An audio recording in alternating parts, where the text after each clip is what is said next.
በዚች ጋር ደግሞ አሁን ጥያቄ ነበረኝ። እሺ ወንድሜ ጠይቅ።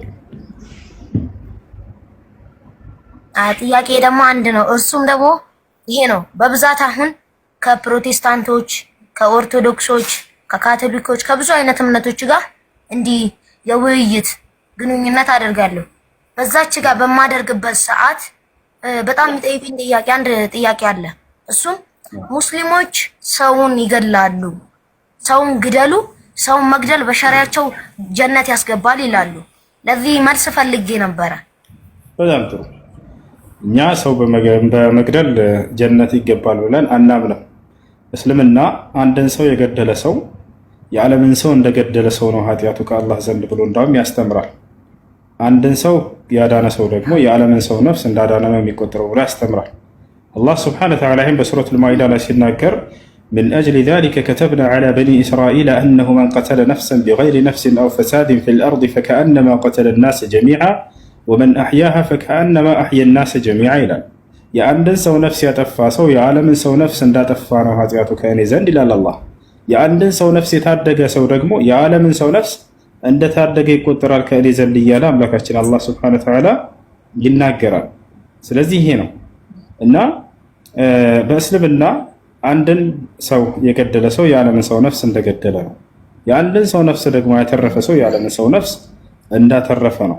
ነገር ግን ይሄን ስንል ጊዜ ተጋደሉ የሚሉ የቁርአን አንቀጾችን እያመጡ ሊያስነብቧቸው ይችላሉ።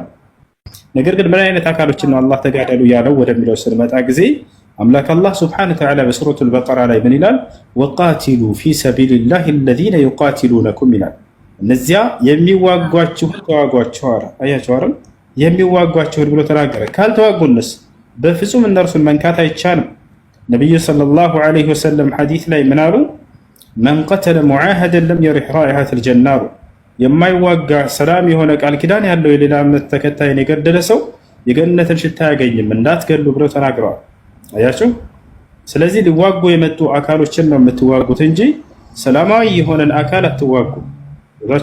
ያ ሊዋጋ የመጣው አካል ለምንድን ነው የምንዋጋው? ሰላምን አልፈልግም አለ። በቃ ሰውን እገላለሁኝ አለ። የዛኔ እኛ ዝም ብለን አትጠብቅም፣ ከራስ መከላከል ግድ ይላል። ነቢያችን ሰለላሁ ዐለይሂ ወሰለም መካ ላይ 13 ዓመት ሲያስተምሩ ጊዜ አንዲትም ጂሃድ አድርግ የሚል ትዕዛዝ አልመጣላቸውም ነበር። ታገስና አስተምር የሚል ነበር። ከዚያ በኋላ ግን ከ13 ዓመት በኋላ ከዚህ በኋላ ከራሳቸው ተከላከሉ ብሎ አላህ ለነዚያ ለተበደሉ ሰዎች ከራሳቸው መከላከል ጂሃድ ማድረግ ተፈቀደላቸው አለ አላህ። ኡዚነ ሊለዚነ ዩቃተሉነ ቢአንሁም ዙሊሙ ይላል። ይህን ይመስላል እና በእስልምና ሰላማዊ የሆነ ሰው መጋደል በፍጹም አይቻልም። እንዳውም ከገነት የሚያስርቅ ለገሃነም የሚዳርግ የሆነ ኃጢአት ነው። ለምን የሌላ እምነት ተከታይ አይሆኑም? ሰላማዊ እስከሆኑ ድረስ ለእነርሱ ሰላማዊ መሆን ግዴታ ነው።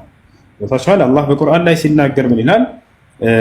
ፈመስተቃሙ ለኩም ፈስተቂሙ ለሁም አለ።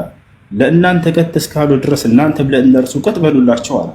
በሌላ ቦታ ላይ በሱረቱል አንፋል ላይ ይላል አላህ ሱብሓነሁ ወተዓላ ወኢን ጀነሑ ሊሰልሚ ፈጅነሕ ለሃ ይላል። ሙሐመድ ሆይ ከሃዲያኖች ለእርቅ ከወረዱ አንተም ለእርቅ ውረድ፣ ሰላምን አስፈን ይላቸዋል። ነቢያችን ሰለላሁ ዐለይሂ ወሰለም በሐዲስ ላይ ምን አሉ? ላ ተተመነው ሊቃአል ዐዱው ወሰሉላህ አልዓፊያ አሉ። አደራ ከጠላት ጋር ተገናኝታችሁ መፋለምን እንዳትመኙት አሉ። ይልቁንስ በእናንተም በእነርሱም ላይ አላህ ሰላምን እንዲያሰፍል ጸልዩ አሉ። ለሰላም ጸሎት አድርጎ ያሉ ነብይ ናቸው። ነገር ግን ሊዋጋ ከመጣ ያን አካል መከላከል ግድ ይላል ከራስ። አያችሁ አይደል? ያ ነው በቀደሙት ባለፉት ህዝቦች ላይ ከሙሳ ዐለይሂ ሰላም ከሙሴ በፊት መዋጋት የሚባል የለም ነበር። እነ አብርሃም እነ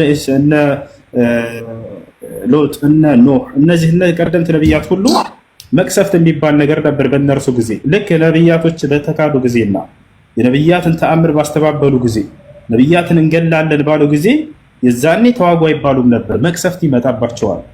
የኖህ ህዝቦች በምን ተቀሰፉ? በማዕበል ተቀሰፉ። የሁድ ህዝቦችስ በነፋስ በአውሎ ነፋስ። የሷሊህ ህዝቦችስ በመልአክ ድምፅ። ፈርዖንስ በማዕበል ልክ እንዲሁ አሰመጠው። የመጨረሻው ተቀሳፊ እርሱ ነው። ከዚያ በኋላ ግን ልክ ፈርዖን ከሰመጠ በኋላ አምላክ አላህ ሱብሓነሁ ወተዓላ ለሙሴ ኦሪትን ሰጠው፣ ተውራትን ሰጠው፣ ለመሲሁ ኢንጂልን ሰጠው፣ ለነብዩ ሰለላሁ ዐለይሂ ወሰለም ቁርአንን። ከዚያ በኋላ ነው ከዚህ በኋላ ደግሞ መቅሰፍትን ተው አላህ ሱብሓነሁ ወተዓላ እና አማኞችን ምን አላቸው? ከራሳቸው ተከላከሉ የሚል ጂሃድ የሚባል እንደነገገላቸው። ጂሃድ ማለት ትግል ማለት ነው። ያ ማለት ልታገል የመጣን አካል ከራስ እየተከላከልክ የምታደርገው የመከላከል ስርዓት ነው ጂሃድ ማለት እንጂ ሄደህ ሰላማዊ ሰው መጨፍጨፊያ መንገድ አይደለም። ገብቷቸዋል አይደለ? ይሄ ነው። ዩኑስ የተመለሰልኝ ይመስለኛል። አዎ በደንብ ተመልሶልኛል ለዚህ ጥያቄ። በጣም አመሰግናለሁ። ወላሂ ላላ ብዬ በጣም ወዳለሁ። መርሐባ ወንድሜ፣ እኔ ራሱ በጣም በጣም በጣም ነው የምወደህ። ጠንክር፣ በርታ። ወደፊት እስከዛሬ ከሰራኸው የተሻለ ደስ የሚል ታላላቅ ስራዎችን ከአንተ እንጠብቃለን። አላህ ይጠብቅህ። አላህ እውቀትን ጨምሮ ጨማምሮ ይስጥህ። እሺ ዩኑስ። አይ እንደዚህ ነው ይቀጥላል። ፊቱ ህፃን ስለሆነ ማለት ከዚህ በኋላ ቪዲዮን እንትናረጋው። መርሐባ መርሐባ፣ ችግር የለውም።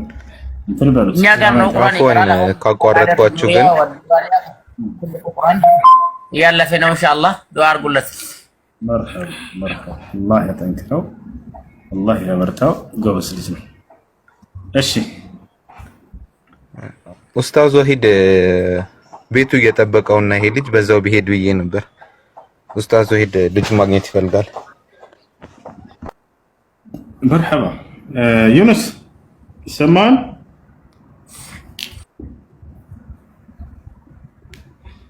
ይሰማል? ዩኑስ ይዞታል መሰለኝ። ኡስታዝ ወሂድ ይፈልጋል እያለ ነው ከላይ ያለው። አዎ ሰምተናል። በቃ ወንድማችን አባ ጫሊ ወሰደው። እሺ ኡስታዝ ወሂድ ጋር ምናልባት ምክሮችን ይሰጠዋል፣ የሚበረታታበትን ከዚህ በላይ አገናኘ ከእርሱም ጋር። ኦኬ ኢንሻአላህ